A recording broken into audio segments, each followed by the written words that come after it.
Перед этим, конечно же, хотелось бы напомнить о том, что данное мероприятие, данный чудесный саммит, Kyrgyz Venture Summit, организован ведущим бизнес-акселератором Accelerate Prosperity Кыргызстан, работающим в рамках программы Великобритании по инклюзивному зеленому развитию в Центральной Азии, софинансируемой правительством Великобритании и фондом Агахана в партнерстве с венчурной инвестиционной компанией Big Sky Capital, а также в рамках проекта SAGE при поддержке правительства Швейцарии при участии Министерства науки, высшего образования и инноваций Кыргызской Республики. Ну и медиа-партнерами сегодняшнего мероприятия являются ZTEC и Limon KG. Можно будет, пожалуйста, еще раз им поаплодировать, потому что если бы не все перечисленные компании, и не только министерства, возможно, мы с вами сегодня здесь так классно не сидели бы.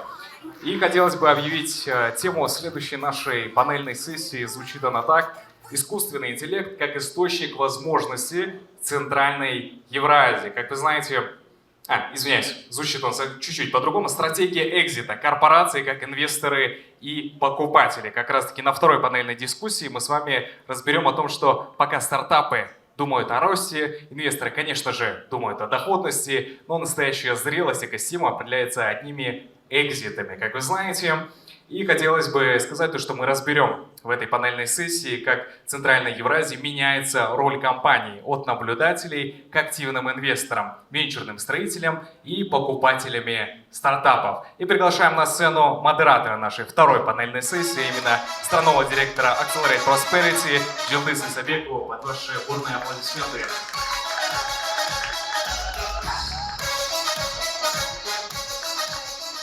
Наших следующих коллег для интересной дискуссии. Тема очень вкусная, тем более на рынке Кыргызстана недавно случились первые приобретения стартапов, за которым следила вся наша республика, весь наш стартап-рынок. Позвольте пригласить Алмаз Чулкин, управляющий партнер Визар Групп, одна из ведущих инвестиционных групп Центральной Азии. Работает в сфере private equity и инвестиций. Алмаз Таласович, просим. Следующий наш гость — это Мирсулджан Намазалы, CEO A-Ventures. Также мы Мирсулджана на рынке знаем как активного представителя группы компаний Энбанк. И третий наш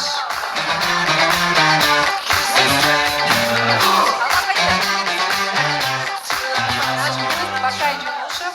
Это тот самый человек, который тоже очень активно поддерживает предпринимательство в стране, ведущий менеджер ЕВРР в Кыргызстане.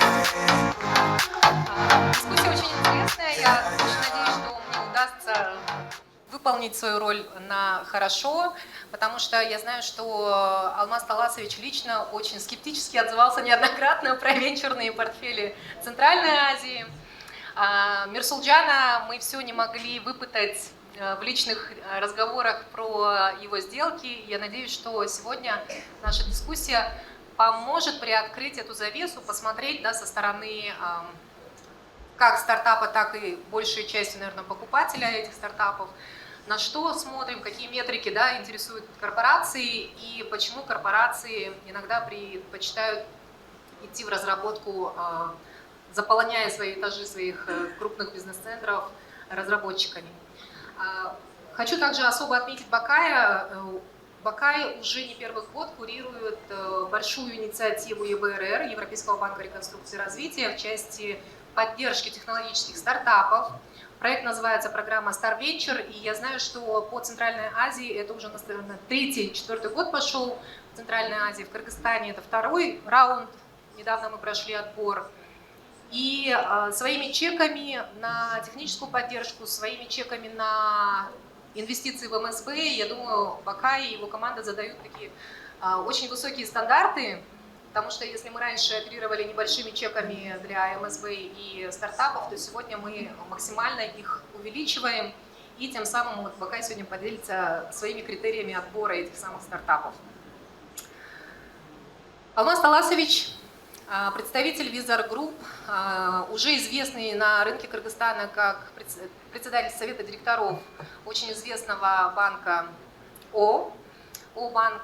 И мы знаем, что это была классная сделка по приобретению данного банка, местного, локального. Это тоже было казахское отделение казахского крупного банка. И более того, в портфеле есть от телекома до энергетики. Алмазбеки, очень интересно, изменили ли вы свое мнение по растущему портфелю венчурных инвестиций в Центральной Азии? Я знаю, что это был такой хороший баттл, дискуссия на просторах Астана Digital в прошлом году. Мы знаем, что рынок растет, стартапы растут, инвесторы тоже, да, свои амбиции усиляют, и мы все ищем таланты. Расскажите ваш подход именно с позиции корпораций. Есть ли какие-то метрики, по которым вы предпочтете уходить в разработку, нежели в приобретение стартапа с рынка? Начну с того, что я вообще не согласен ни со всеми этими тезисами, ни с этими темами, и вообще со всем, что здесь происходит. Мы для этого вас и пригласили. Это такой какой-то как базар как будто, да, вот тут купцы, тут вот интересные бусы привезли, давайте бусы купим, Мы сейчас еще пока демонстрировать. они там дешевые, завтра бусы дорого продадим. Вообще дело не в этом, да. И венчурный капитал вообще, во-первых, он практически не существует, ну, вот сам Мурат, мы с ним тут уже все дебатируем, хотя я думаю, взрыв будет определенный, но все равно, по-моему, 15 миллионов, он сказал, за год, это миллион в месяц. Миллион в месяц мы даже таблицы не видим, мы округляем до 5 миллионов. Да, то есть, когда отчет пишем, там, квартальный, месячный, там. То есть, это не деньги, это не бизнес, речь о другом идет. И вот хорошее сравнение в утренней сессии было, что есть лиги определенные, да, там премьер-лига, там суперлига, там не знаю еще какая лига существует. Давайте говорить, есть бизнес, есть бизнесмены, которые сами что-то понимают в бизнесе и готовы вкладывать в какой-то бизнес. И есть дурачки всякие, у которых куча денег и не знают, куда их деть вообще, да, то есть это там, пенсионные фонды на Западе, там суверенные фонды. И многие, они и сами не знают, они говорят, слушайте, покажите нам, куда девать деньги, да, то есть там, вот, у нас там 2 миллиарда карман жжет, там, выделили на это дело и не знаем, что делать. Но если с бизнеса начать, бизнес это прежде всего, любят рассказывать всякие там людям, самое главное, не читайте книги про бизнес, это сейчас самое вредное занятие, да, вот, как увидишь кого-нибудь, айтишник какой-нибудь, начитался книг про финансы, такую пургу несет, с умным видом, он как будто что-то понял, да? Финансы и деньги это вообще не про таблички, а финансы и деньги это немного про понимание бизнеса, как какого-то конкретного бизнеса. Вот сегодня тоже опять утром хорошо говорили, отраслевая экспертиза нужна. Никому этот голый ай не нужен, да? Кроме как узнать рецепт борща там или еще что-нибудь. Нужно, когда AI соединяется с чем-то полезным. И вот это первое, да. Но второе и третье, которое часто упускают, я все время пытаюсь уже, наверное, чуть-чуть, будучи постарше, сказать, ребят, время и удача – два ключевых фактора. Время почему важно? И важно, что мы сейчас собрались, и я уверен, что и те, которые хорошие идеи есть, у большинства они, наверное, вовремя родились. Вот сейчас время, да? Сейчас любая идея хороша, потому что мы стоим, как это, Eye of the Storm или третий день революции, да, еще непонятно, что построят потом, но старый режим уничтожен, мы смотрим на обломки дымящегося дворца старого режима, но никто не знает, какой новый режим и какой новый диктатор в экономике появится и как, что он будет диктовать и так далее. То есть оказаться с хорошей идеей это самое главное, да. И идея должна откуда-то идти. Редко бывает, что прямо она вот там, как у OpenClaw, там вышла из IT. Когда мы говорим о бизнесе, она все-таки из бизнеса должна прийти, не из IT. А другая вещь, это еще удача, да? Вот как она не банально звучит, чуть-чуть рано плохо, чуть-чуть поздно плохо. Вот должно совпасть идея со временем, и тогда это удача. То есть вы попали куда надо, и на самом деле, когда вот, опять не соглашусь, вот, определенный там занял много времени, дайте я, наверное, потом второй, третий вопрос. Вот Мурат сегодня утром говорит, вот мы там автоматизировали какой-то агент, там по какой-то скоркард какой-то там, черт его знает, калифорнийской системе анализирует. Я сидел, думал, чушь собачья, вот так нельзя делать. Да? Это можно делать предфильтр. Я бы после этого уже сел бы и руками, глазами все-таки там, пусть он там 30-40 получил в месяц этих питчей, надо пройти посмотреть, есть ли там бизнес. Может быть, питч дурацкий. Очень часто бывает, хорошие ребята приносят бездарные питчи вообще, да? Ты прогоняешь через это формальные принципы, там, через это формальное сито, это вот неправильно, это не о бизнесе, это немного уже вот эта формалистика, да? И Райти отщелкал там по 20-100 критериям там и так далее. Поэтому и вот уже там к венчурному капиталу, да, вот почему нету венчурного капитала, почему его нету. Да его откуда взяться-то, да? То есть денег-то в стране полно. И в Кыргызстане полным-полно, и богатых людей, и богатых организаций. Они просто не хотят в это деньги дать, потому что они ничего не понимают. Они знают, что fail rate 70-80%. Что идти, выбрать одну компанию и сказать, ребят, хорошие, я вам денег дам, давайте развивайтесь там и так далее, тоже бессмыслица, потому что это все равно, что в казино прийти и сказать, что сегодня мне нравится 36, да? Раз кинули, 35 выплат, черт, завтра приду опять, да? Все-таки на 36 поставлю. Но когда вы в казино приходите и ставите на 18 цифр, то у вас все-таки 1 к 2 шанс уйти со своими деньгами или хоть чуть-чуть удвоить там свои деньги. Поэтому секрет, вот, допустим, успеха профессиональных инвесторов, у них же портфели-то уже набраны большие, то есть как бы они ни делали там, то есть большой портфель, чего-то списали, что-то сработало там, и на этом пока я... То есть это длинная цепочка, в общем. Спасибо, очень интересно. На самом деле, конечно, есть о чем поспорить. Готова уступить даже модераторство Мурату уже. Да? На самом деле, очень интересно, говоря про готовность инвестировать именно как венчур, тут я соглашусь, что диверсификация, зачастую у нас тоже, да, большая проблема на рынке Кыргызстана, что инвесторы боятся, они не понимают. И мы вот эту грязную черновую работу проделываем, обучая, кто такие бизнес-ангелы. Первые бизнес-ангельские инвестиции сопровождали. И это всегда больно, потому что мы понимаем, что и как бы мы их не обучали, будущих наших инвесторов, да, что не клади весь свой кэш, да, то есть у тебя должен быть большой портфель и очень маленький, который готов ты сейчас потратить и забыть про него и потерять в перспективе. Да? Я не договорил еще, 70% failed это у тех, которые прошли этот этап. А если взять с уровня стартапа, который не нашел никакого ни пресида, ни сида, то там 600 к 1. То есть вы представляете, это, по-моему, я извиняюсь за такие сравнения, у сперматозоидов примерно чуть-чуть больше шансов, наверное, стать ребенком. Про шансы, да, мы со своими 3 миллионами в портфеле, у меня тоже фейл на фейле именно в части технологических стартапов. Наши первые сделки, на самом деле, мы вот со своей командой наблюдаем, что одна за другой эти сделки валятся. Это были первые, которые мы в 2020 году пробовали, учились на этих сделках. На тот момент никто нас не сопровождал.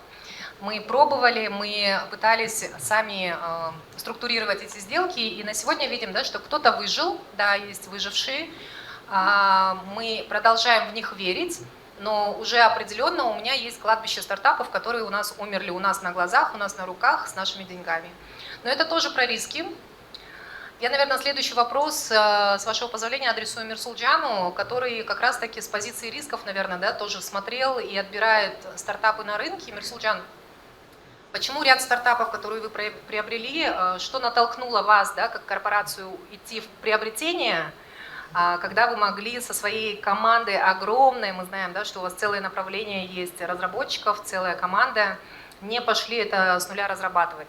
Понятно, что есть это время, ресурсы, но для рынка Кыргызстана это были первые сделки, когда большая корпорация приобрела ряд стартапов с местного локального рынка. Спасибо. Я думаю, может быть, я не буду глобальные вещи говорить, может быть, я буду супер очевидные вещи говорить, скорее всего, супер приземленные.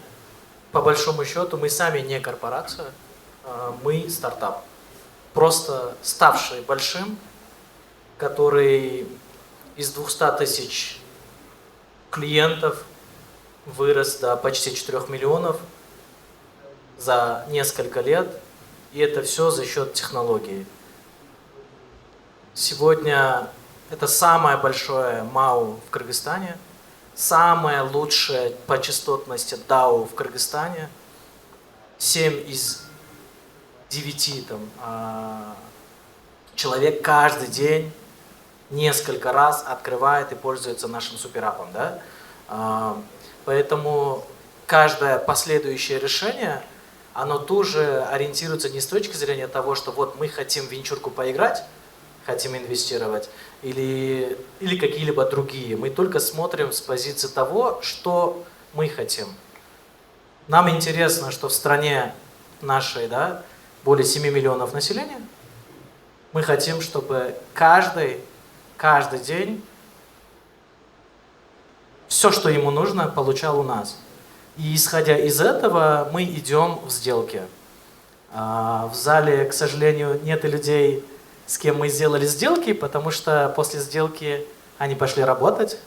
Сейчас работают, потому что перед ними стоят более высокие, более амбициозные цели. В зале я видел одного человека, с кем мы не договорились.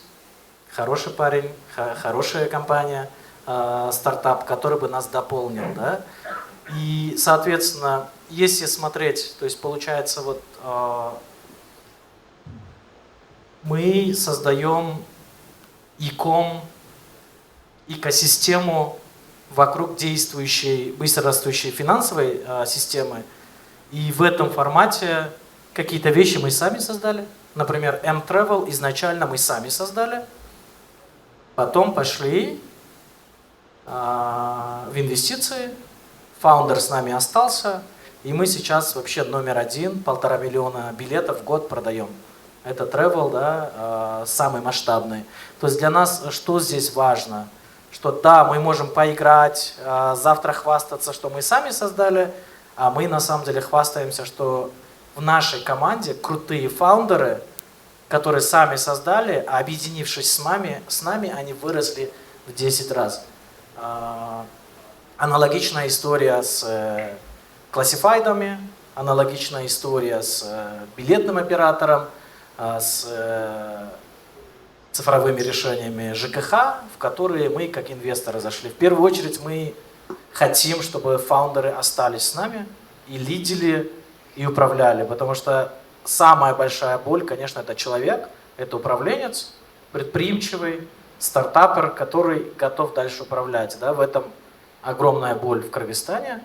Наверное, поэтому, когда мы смотрим на фаундера, кто он, какой он, репутация какая. А второе, мы, конечно, смотрим не потому, что у человека технологии есть. Технология сейчас вообще ни о чем. Технологию там увидел, создал, может день, может неделя, ну ладно, полгода. Ну ты это без проблем создашь. Но мы идем за нашим клиентом, который я говорил, там более 7 миллионов, где они, чем они пользуются, кто их научил и сформировал их привычки. Вот там машина.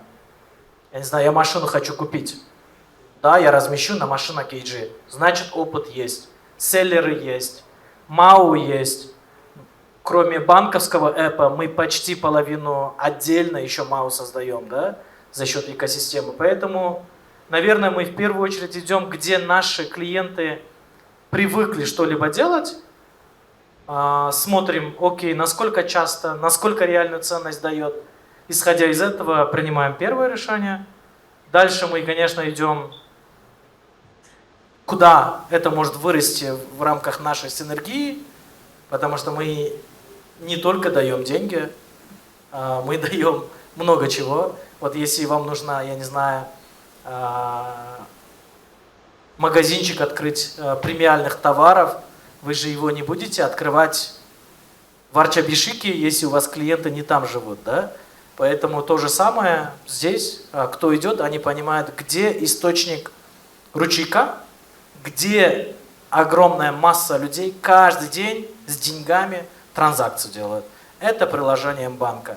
Поэтому для стартаперов, которые создали привычку, но видят, что они с нами могут вырасти кратно, они идут к нам. И только с этой перспективы, наверное, терминами стартап мира мы воспринимаемся как стратегия, для которых вроде бы там это выглядит как будто конец первой истории. Мы это воспринимаем как только начало, потому что, как вот до этого тоже говорили, некоторые цифры этих стартапов, они мизерные, они очень маленькие, они каплю могут не делать в большом море. Но если смотреть, как такие цифровые решения быстро растут, возможно, они 100-кратно быстрее, чем любой банк, сделают больше денег, чем любой банк в мире. Поэтому не знаю, насколько я ответил на ваш вопрос, и я извиняюсь, что я, по-моему, долго углубился. Нет, Мирсултан, у меня на самом деле следующий вопрос, который, я думаю, если я не задам, рынок мне не простит. Арчи Бишик, наверное, уже сейчас обиделся. Мирсултан, у меня такой вопрос. Да, у нас рынок небольшой в Кыргызстане, но есть такой момент, да, что мы с прошлого года не можем добиться открытых данных по вашим сделкам. И по-прежнему фаундеры, да, это те же наши выпускники были в их числе, они избегают, у них есть NDA о неразглашении. Почему? Потому что общественная, вообще мировая глобальная практика такова, что о таких сделках обычно заявляют, это очень интересно, и это задает, скажем так, больше буста дает потенциальным другим сделкам. Но в случае вашего приобретения с рынка стартапов, к сожалению, вы это все закрыли такой завесой тайны.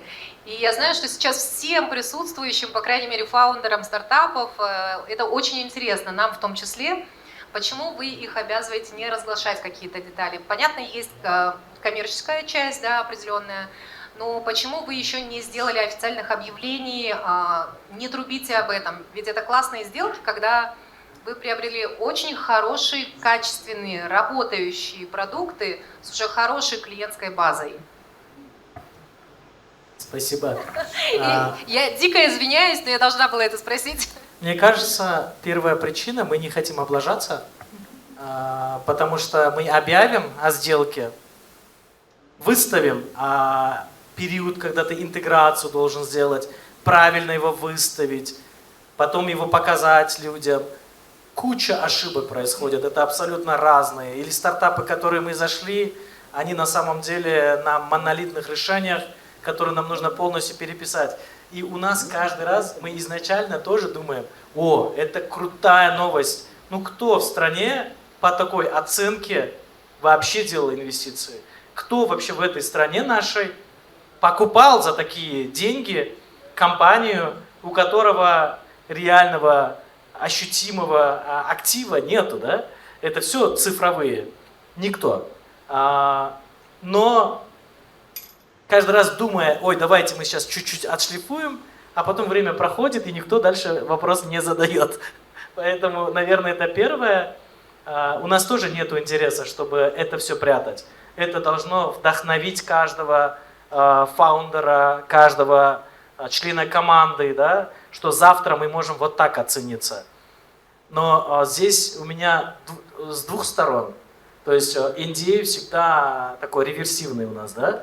Если я здесь раскрою, может быть, там какие-то с кем-то надо было мне поговорить. Но я что могу сказать? Вот из ряда компаний, если по традиционному бизнесу смотреть, это в принципе такие, которые поняли, что хоть мы без денег, даже если зашли бы, они бы выиграли кратно. Это вот самый минимум мультипликатор.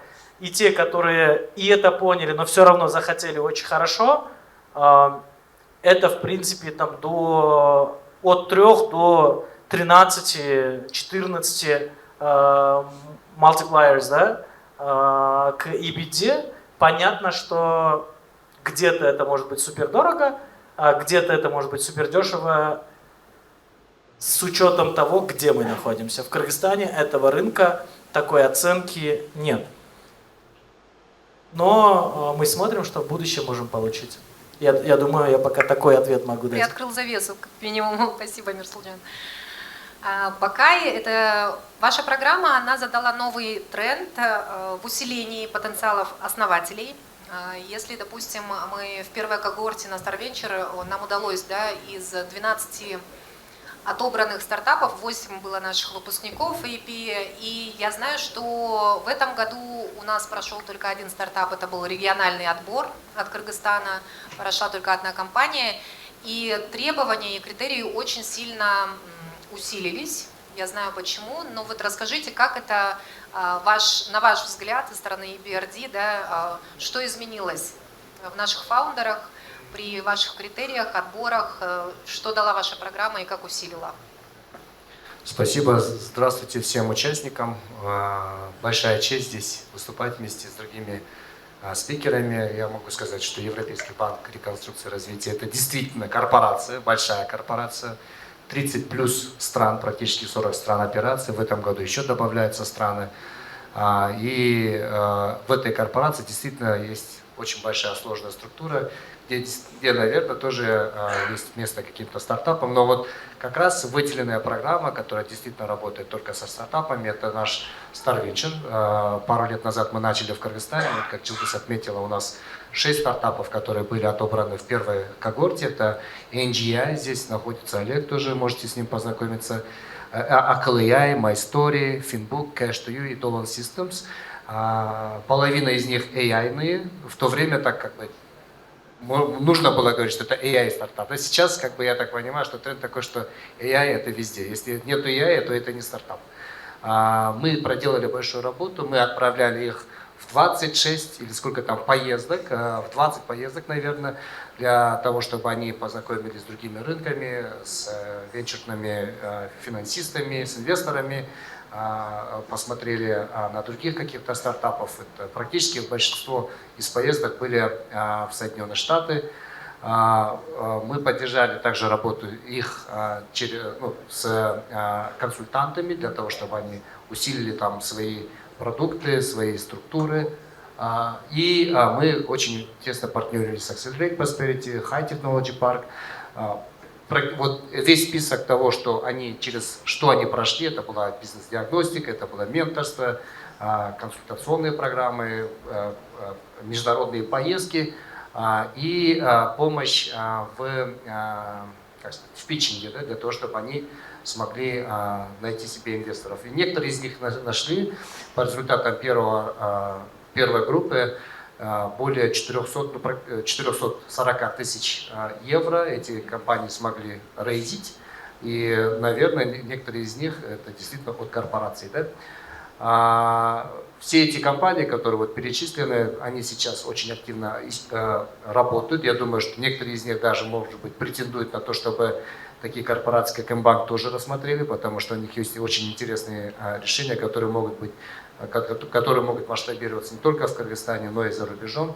Основная наша цель поддержки стартапов, чтобы эти стартапы выросли до того, чтобы масштабируемость была не только региональная, но и даже глобальная. Для того, чтобы эти компании смогли вырасти до такого уровня, чтобы венчурные фонды инвестировали в них, ну и, конечно, возможно, корпорации тоже купили в каком-то конечном итоге, да, потому что есть те решения, которые могут встраиваться и в финтех, да, и в какие-то медицинские, и в технологичные, в любые другие отрасли. Очень много поездок, которые были организованы, поддержаны с нами, это были для того, чтобы компании эти стартапы смогли найти этих инвесторов. В Сан-Франциско, да, в Silicon Valley, там, вот как вы видите здесь на картинках, очень много таких корпораций, которые как раз таки ищут, да, такие стартапы. Ну и мы, как Европейский банк, мы тоже ищем такие стартапы для того, чтобы инвестировать. В Европейском банке есть достаточно крупный, очень, называется Venture Capital Investment Program, VCIP, который инвестирует в стартапы уже на таких более зрелых стадиях. У нас в наших странах это произошло несколько раз, всего лишь, по-моему, там 5-6 кейсов, когда Европейский банк действительно вложился. Это были чеки там, от 3 до 5 миллионов евро, но это должны были быть стартапы, у которых уже действительно есть очень большой масштаб деятельности, очень большая выручка, очень сильная динамичная команда и большие перспективы. Конечно, когда Европейский банк вкладывается в эти стартапы, основной целью он ставит извлечение, так сказать, прибыли, выгоды для того, чтобы в каком-то промежутке времени от 3 до 5 лет выйти из этого стартапа. И выход из этих стартапов, он достаточно такой, утвержденный, да, или общепринятый, это чтобы уже другой какой-то более крупный глобальный венчурный фонд или, возможно, какая-то корпорация выкупила этот стартап или нашу долю банка, или же сами же там, основатели, собственники этого стартапа тоже смогли уже обеспечить выход банка из этого стартапа. Есть несколько успешных примеров, конечно, и, к сожалению, мне надо было, наверное, о них больше рассказать, но я бы хотел сказать, что вот сейчас у нас произошел, только вот на пару недель назад мы закрыли отбор стартапов по Центральной Азии, были отобраны 5 стартапов в Казахстане, 7 в Узбекистане, 1 в Кыргызстане, 1 в Таджикистане. Почему так получилось? Ну, к сожалению, кыргызские стартапы не смогли пробиться через такую очень серьезную, сильную конкуренцию со стороны казахских и узбекских стартапов. Но это не означает, что наши стартапы были плохие. У нас было, по-моему, там 50 заявок из Кыргызстана.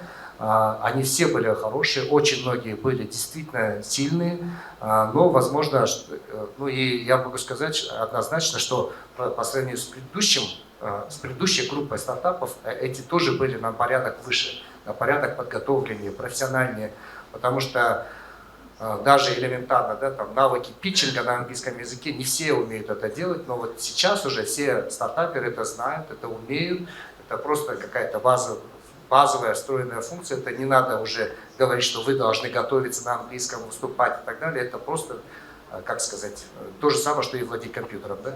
Поэтому я могу сказать, что наши стартапы тоже растут, они сейчас лучше, сильнее, чем раньше, и хочется сказать, что вот сейчас, получается, вот доктор Нурсултан здесь в зале, да, я не знаю, куда вот можете с ним тоже познакомиться. Это тот стартап, который был отобран. Похлопайте ему, пожалуйста. Единственный из Кыргызстана. Да, единственный из Кыргызстана. Вот в нашей региональной группе стартапов по Центральной Азии. Я надеюсь, что вот он наряду со всеми теми стартапами, которые здесь указаны, получит очень большую колоссальную поддержку, помощь для того, чтобы вырасти, обрести такую силу и масштабироваться практически на весь мир, потому что продукт HiDoctor действительно зарекомендовал себя не как там местечковый там, или не знаю, региональный, да, это не просто там для рынка Кыргызстана или Центральной Азии, это действительно такой глобальный продукт, который может быть востребован везде. Поэтому еще раз пожелать ему удачи. Я надеюсь, что вся та помощь, которая будет оказана Нурсултану и всем другим стартапам, по-моему, сколько там их, 15 стартапов по Центральной Азии, когда-нибудь, конечно, будут, может быть, интересны и Visa Group, да, и всем другим венчурным фондам, которые у нас и присутствуют, и вот позавчера буквально тоже выступали, да. Поэтому я думаю, что еще больше каких-то историй успехов, наверное, будет, и в том числе для Accelerate Prosperity. Спасибо, Бакай. Спасибо за презентацию. На самом деле Бакай дико торопился, и мы смерджили его презентацию с нашей панелькой. Спасибо, Бакай. Это очень всегда интересно и полезно нашим стартапам, когда есть внешняя помощь, внешняя экспертная поддержка. Это, скажем так, да, больше, чем какие-то чеки, выписанные локально. Алмаз Таласович, вот возвращаясь к вашей фразе, да, что вы не верите и до сих пор продолжаете не верить, да, вы прям как Станиславский. Но что должно случиться, чтобы вы сейчас, вернувшись, возможно, если временем располагаете, послушаете несколько питчей сразу после этой сессии и, вернувшись в банк со своими продуктовиками, менеджерами, топ-менеджерами банка, что должно произойти, чтобы вы рассмотрели теоретическую возможность покупки стартапа? Буквально позавчера у нас были гости, руководители Freedom Lifestyle в Казахстане, и они тоже говорили, что у них бэклог стартапов, которые к ним подаются, да, просто он колоссальный и огромный. И я понимаю, что с вашим уверованием в то, что все-таки должна быть глубинная экспертная внутрянка, да, чтобы у человека и у продуктовика было понимание. Но, возможно, внешний стартап, который предложит что-то новое, он может усилить же эту внутреннюю экспертизу и много чего сэкономить и усилить в банке.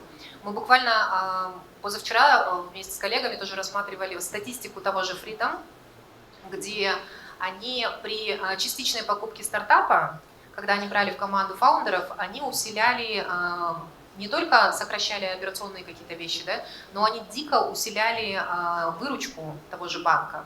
То То есть с чем вы должны вернуться, что должно случиться такое, чтобы вы убедили себя, наверное, сами убедились, да, поверили, и смогли убедить коллег приобрести что-то с рынка, не разрабатывая. Причем для аудитории у банка и у Ошки Телеком, у них огромная команда продуктовая, которая дико уважаемая на рынке, и мы знаем этих продуктовиков, ребят приглашаем на питчи тоже. Очень сильная команда. Но иногда, возможно, да, стоит посмотреть на рынок и что-то извне быстренько приобрести, пока команда будет работать над чем-то другим. Столько вопросов задали. Чувствую, мне скоро надо инфо-цыганом стать, то есть и на 3 дня семинары устраивать, потому что я могу по часу на каждый отвечать. Я не то, что я скептик, я просто немножко холодный душ для закалки там, да, какой-то. Вот начну с поля, но прежде чем поле, позвольте опять чуть-чуть там пошутить. Когда мы говорим, вот, стартап продался, да, вот я, честно говоря, вот это месседж вообще не понимаю, да. Вот есть такая фраза у инвесторов: нельзя влюбляться в свои инвестиции. Дают хорошие деньги, всегда надо продавать, да, то есть вот, могут не дать больше, да. Но вот у нас много было разных инвестиций. Вы знаете, я с каждой расставался, как вот в молодости любимая девушка ушла, но все равно следишь, с кем она ходит, что у нее там в жизни происходит, там, да. Такой, где-то какая-то старая трещина осталась там, да. Так и здесь. Вот мы Чемкинский химфармзавод нулевом банкрота подняли в 2001 году, купили, потом продали полфармы в общем, в результате. Я до сих пор за ним наблюдаю, что там Чемкент, как там вообще таблетки. Хотя уже никакого отношения к ним не имею. Это же любимое дело. Как вот стартапер сидит и говорит: вот дайте мне денег развиться и выкупите меня. К черту, а что дальше делать-то? Вот, ну дали тебе денег, что, яхту покупать или куда там? А он новый начнет строить?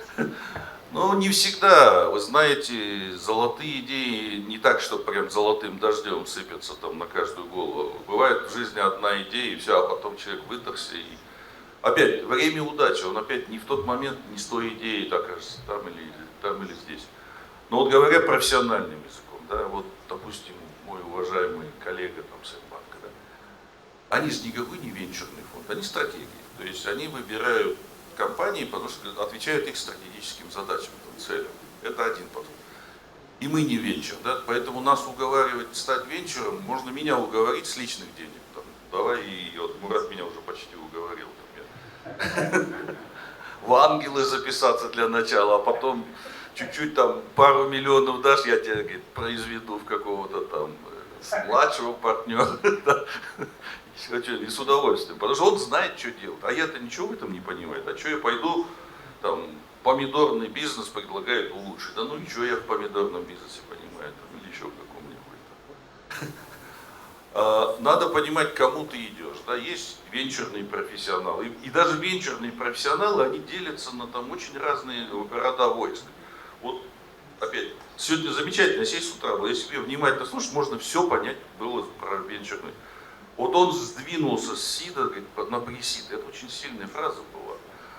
Он, во-первых, фокус изменил. Во-вторых, понимаете, он оперирует теми деньгами, которые доступны на рынке Казахстана. Там чек, ну, вот, я не знаю, самый большой, какой он выписывал, ну, 1-2 миллиона, да?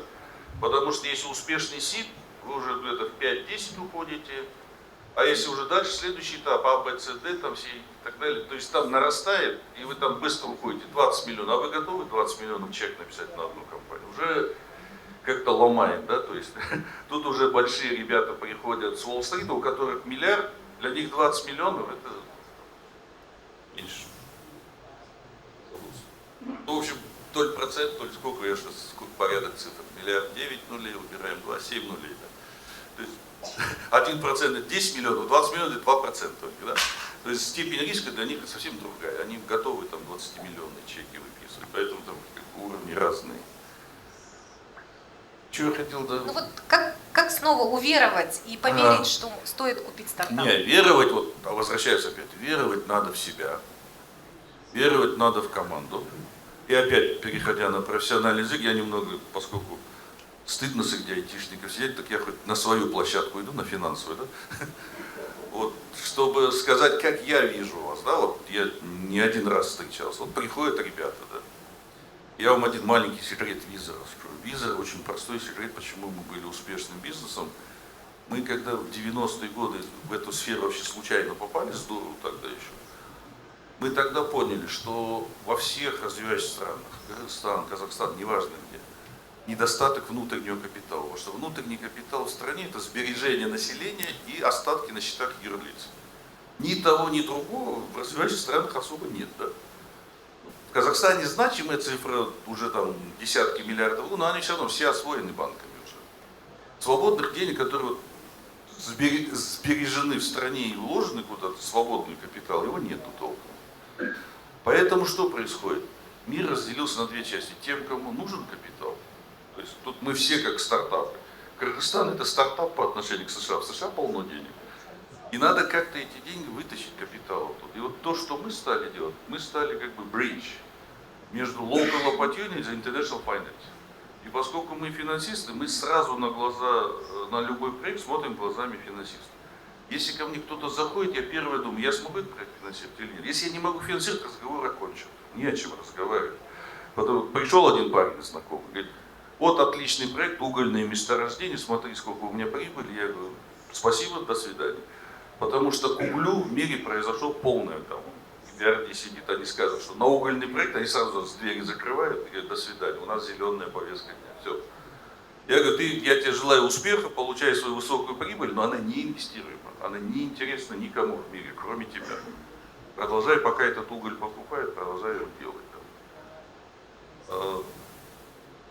И два смертных греха, которых там на самом деле их чуть больше, но вот первый смертный грех – это юридическая структура.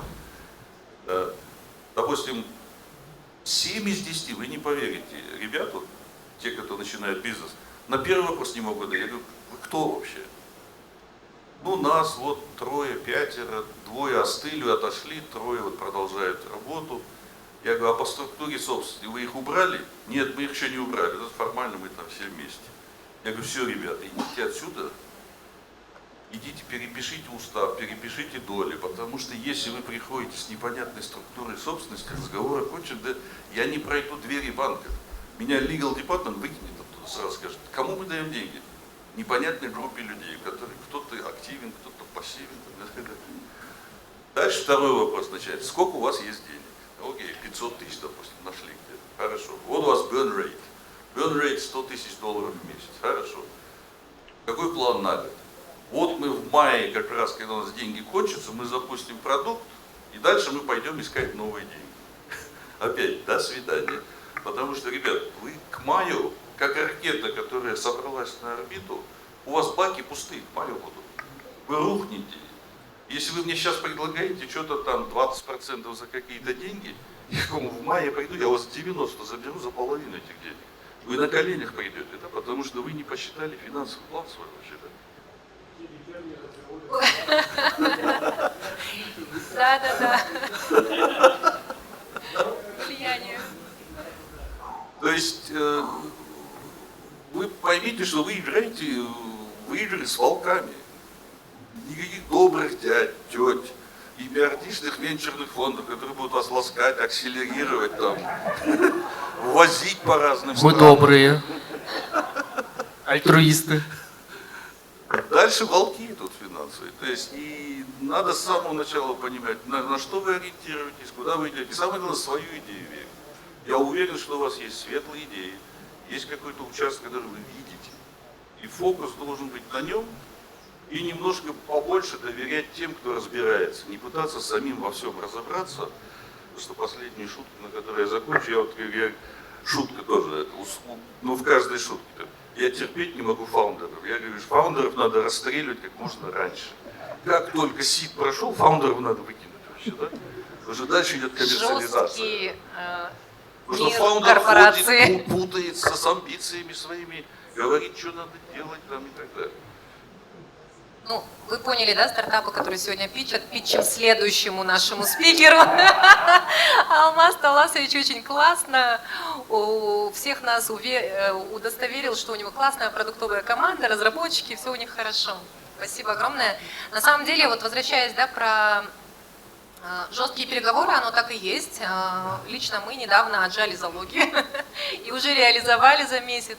Это так. То есть мир стартапов и финансирование МСБ, он такой, что это уже не про nice процесс акселерации, это уже про более жесткие переговоры, это про более жесткие условия и договоренности, да, где, конечно, как инвестор мы заинтересованы в росте любого стартапа, в росте самих основателей, команды, в росте не только там количественном, да, но большей частью, наверное, качественном. То есть мы роль AP в Кыргызстане видим именно как такой, вот вы тоже упомянули это слово, как мостик, да, бридж, что мы сватаем своих выпускников, свои портфельные компании к более крупным инвесторам, к более большим возможностям на рынке и в регионе. Мирсулджан, вот возвращаясь снова к фаундерам, да, основатели. Я знаю, что в одной из сделок вы выкупили стартап не полностью, у основателей осталась их доля, но теперь они работают на вас. Как в этом случае, у меня два вопроса к вам, как в этом случае, первое, сохранить мотивацию основателей, потому что я знаю, бывших банкиров не бывает, в прошлом я работала в корпорации, я знаю, как это ломает основателей на самом деле, да, с их прекрасного свободного графика стартаперов, да, это 24/7, но на себя. Но когда они пришли к вам в команду, я уверена, что это было больно им в первую очередь. И, возможно, это для вас тоже новый челлендж, да, как с ними разговаривать, в какой роли. Это же не просто рядовой сотрудник, это ваш партнер по бизнесу. И второй вопрос, какая модель выкупа, вот на примере нескольких ваших кейсов, по вашему мнению, лучше? То есть полный выкуп или частичный, или поэтапный? Спасибо. Да, спасибо. На самом деле у нас только один кейс, где фаундеры полностью вышли. Все остальное, они остались. В том кейсе, где фаундеры полностью вышли, мы просили, чтобы они остались. Да, мы им отложенные механизмы. Нет, останьтесь. Кто лучше, чем вы, понимает это. Мы сейчас придем со стороны, этот бизнес не понимаем, мы его будем перестраивать. А тут вы этого ребенка взрастили, останьтесь. То есть мы хотим, чтобы они остались. Понятно, что контроль у нас, но управление стратегическое полностью у фаундера, который лидит.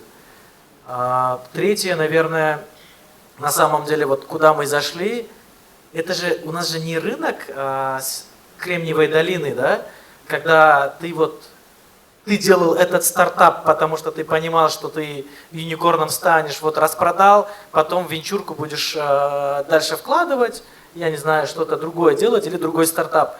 В принципе, в Кыргызстане все приземленные люди, особенно те, которые ориентировались на рынок Кыргызстана изначально. Потому что понятно, что если изначально вы ориентировались на глобально, понятно, что вы и оценку видели другую, и будущее видели другую. Наши, они жили, работали, понимали и делали это в Кыргызстане, и они управляли. Для них ничего не изменилось. Эти фаундеры, они были реальные предприниматели, которые и до нас круглосуточно работали. Конечно, потом надо друг к другу привыкнуть, но нам зачастую везет. Это как вот технопарк, да? Мне кажется, мы как технопарк.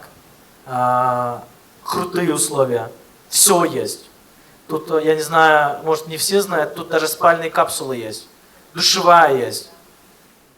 Вы приходите, вы деньги платите, работаете, но вроде деньги заплатили, но вместо того, чтобы сидеть за open space или в офисе работать, вы пошли душ принять и спать, ну тогда смысл, да? И то же самое, мне кажется, фаундер, если он к нам идет, остается, он сразу понимает, вот это все, это для меня мы, да, там, создаем. Его задача на это не отвлекаться, все условия, люди, юзеры, деньги, синергия, возможности, транзакции, финтех, все мы дадим.